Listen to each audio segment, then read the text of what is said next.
As fast as thou shalt wane, so fast thou grow'st in one of thine, from that which thou departest. And that fresh blood which youngly thou bestowest, thou mayst call thine, when thou from youth convertest. Herein lives wisdom, beauty, and increase, without this folly, age, and cold decay. If all were minded so, the times should cease, and 60 years would make the world away. Let those whom nature hath not made for store, harsh, featureless, and rude, barrenly perish. Look, whom she best endowed, she gave the more, which bounteous gift thou shouldst in bounty cherish. She carved thee for her seal, and meant thereby thou shouldst print more, not let that copy die.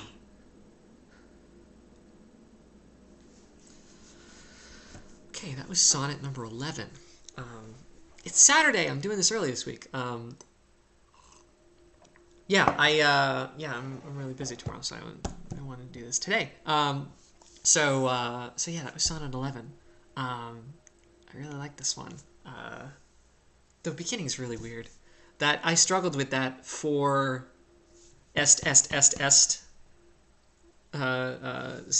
at the beginning. Yes, it was really weird the way those ended. That was really didn't sit well with me at first, just in terms of how it felt coming off the tongue. But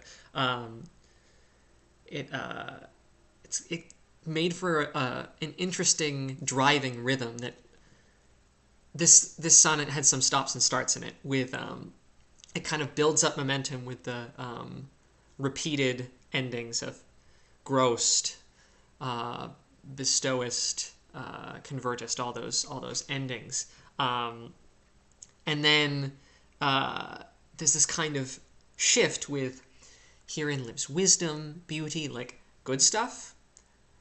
The argument that like when you have a kid, in some ways you're putting all the good stuff about you in a younger, more healthy vessel, and you not only create this thing, but you have, as a parent, the ability to guide and shape and point them in the right direction, and maybe help them avoid mistakes that we made at that age, because that always works. But it's again, it's a very interesting conversation. It's like I've got this awesome mental picture in my head of, he lays that out of like it's the best of both worlds. You get to all the good stuff that's in you get to pass on and then make it even better. And then it just completely shifts with, if all were minded so, the world, the times should cease, which is another interesting kind of, it led me down an interesting train of thought, because, I guess it's true.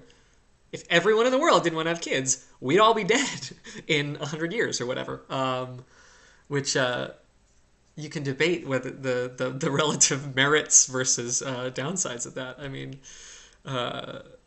That's a rabbit hole indeed. But I keep coming back to Shakespeare then starts talking about nature and what she characterizing her as like something with motivations. And so again, it was a kind of an interesting turn with like, there's a lot of shitty people on this planet. Let them all die. You're awesome in comparison to those, harsh, featureless, rude people. Let them die, and you need to survive because you're awesome. That got me thinking a number of things. One of which, this whole like characterizing nature as something with motivations, got me thinking about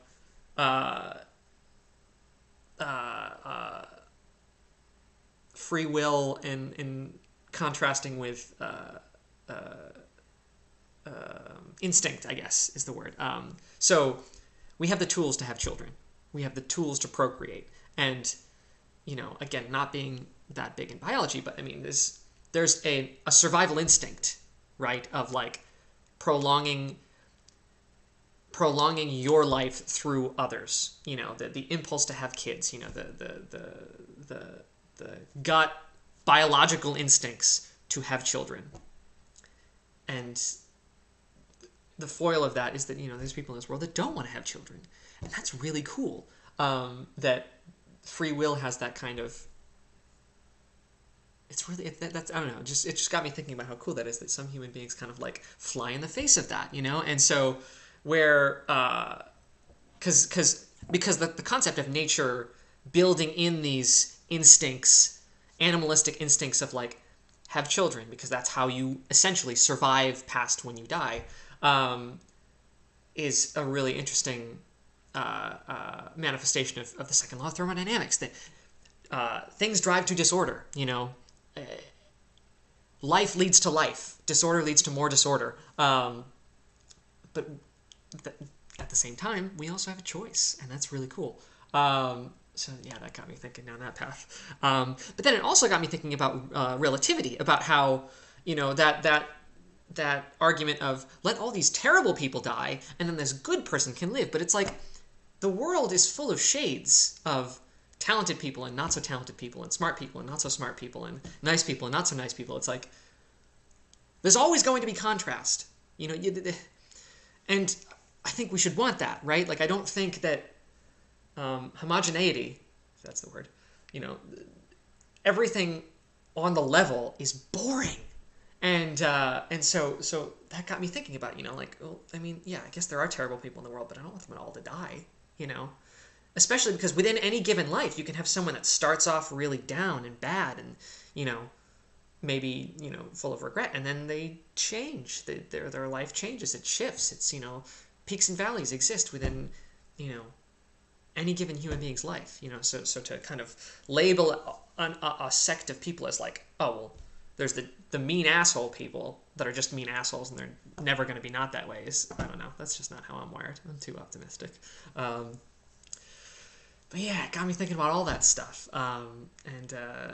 Yeah, this was a more this led to kind of a further afield train of thought than I was expecting. But I'm kind of impressed by that in a sense, because we're 11 sonnets in, and it's still talking about that concept of having children and using that as a vehicle to immortality, which it's really compelling and interesting, and trying to break down, you know, your thoughts on it, you know, and honestly get to the root of, well, why do I feel this way? You know, do I really feel this way? Could I think about it another way? Yeah, really cool. Next week, probably Sunday? I don't know. Saturday, Sunday, one of those days. Sonnet 12. Yeah, thanks for watching.